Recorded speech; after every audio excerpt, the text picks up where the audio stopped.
Political analyst Ibo Mandaza says Zimbabwe will only hold free and fair elections when the country addresses deep-seated electoral concerns that have hampered plebiscites since 1980.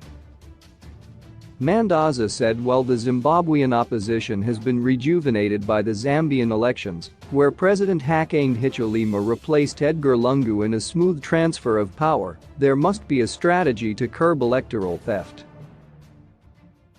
He was speaking at a conference organized by the Zimbabwe Democratic Institute in Harare this week.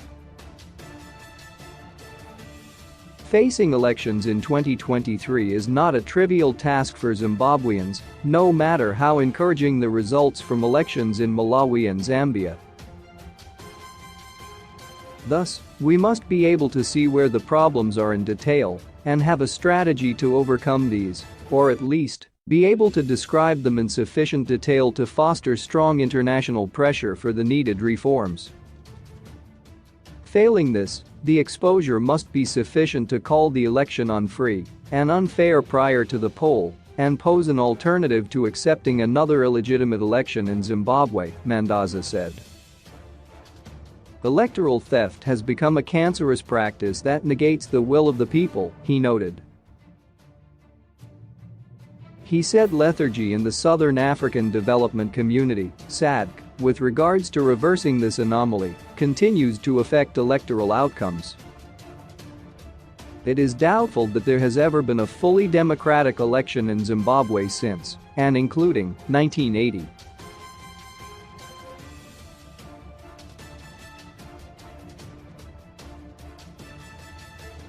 It is also evident that virtually every form of electoral irregularity that can be described has been present in Zimbabwean elections since 2000, and, even when the opposition wins an election, as in 2008, there is little appetite in the region to compel ZANU-PF to cede political power, this in spite of the fact that SADC and the AU were in full knowledge that ZANU-PF has not won any of the elections since 2000.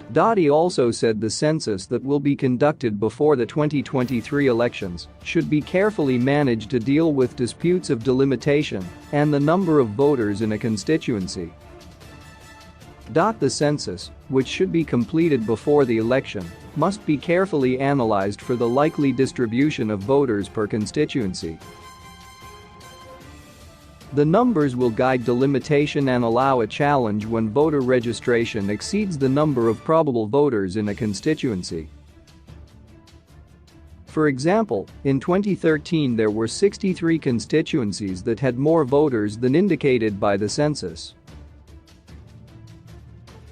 In 2018, 64% of rural constituencies had male-female ratios greater than the national average, probably a mixture of party affiliation, enthusiasm for participation and coercion, Mandaza added. To achieve a free and fair election, Mandaza proposed that the presidential poll should not be held as a separate poll. Removal of the presidential poll as a separate poll make election of the president a party nominee, as in South Africa. This means that the party puts forward their candidates for president and vice president, and an elected president remains subject to the party who can recall if needed. Again, the South African experience is advisory.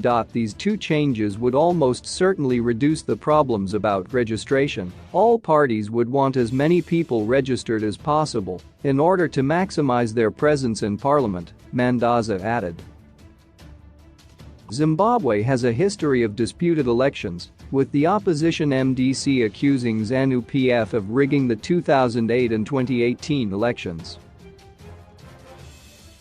The ruling party's stranglehold on power has been necessitated by the use of force, intimidation and vote manipulation, a situation that has heightened concerns of another disputed election ahead of 2023. The failure by political parties to observe the printing of ballots and assess the voters' roll has also affected the credibility of polls since 2000, when the MDC presented itself as an alternative to ZANU-PF. All registered political parties must be able to directly observe printing of ballots, accompany ballots to the secure place where they will be kept, and observe the allocation of ballots to constituencies, as per the roll, and including the 10% needed in case of errors, losses, etc. This would be even more transparent if accredited observers, local, regional and international, were able to participate. The final tallies per constituency should be made public, he said. Long-term independent observers in the pre-election period, and not just the 90 days, there must be credible regional and international observation, with observers placed within ZEC, the ZHR, civil society, to ensure accountability of all processes and to investigate all allegations of violence, intimidation, treating, etc. This was very useful in the 1994 electoral process in South Africa, Mandaza said.